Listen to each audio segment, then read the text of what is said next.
Welcome to my YouTube channel मुवा किवन. मी तुमची लाडकी राणी. आज आम्ही जात आहे यवतमाळला.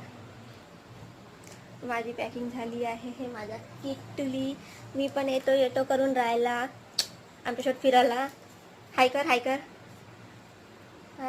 छान हाय कर ना.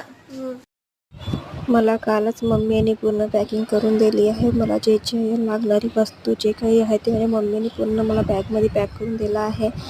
त्यानंतर मी आणि माझी बहीण गेली पोलीस स्टेशन जायला. आम्ही दोघे गेलो पोलीस स्टेशनमध्ये पोहोचलो. आणि स्टेशनमध्ये आम्हाला खूप लेट चालू होतं. माझे फ्रेंड्स वगैरे सगळे जे मुली जे काही होते येणाऱ्या यवतमाळला सगळेजण आले होते. त्यानंतर आम्हाला नाही का आमची नावं घेतली. आम्ही सगळ्यांनी त्यानंतर आम्ही गाडीत बसलो. गाडीनंतर मॅडम आली होती. त्यांनी पूर्ण नावं घेऊन मुली चेक केलं. त्यानंतर आम्ही निघालो यवतमाळला जाण्यासाठी. सगळ्यांनी बाय केलो आणि आता चाललो आम्ही यवतमाळला. आता नेक्स्ट व्हिडिओला बघण्यासाठी लाईक सबस्क्राईब कमेंट्स करायला बिलकुल विसरू नका. आणि नेक्स्ट व्हिडिओ मी लगेच टाकणार. तुम्ही बघत राहा. Bye bye.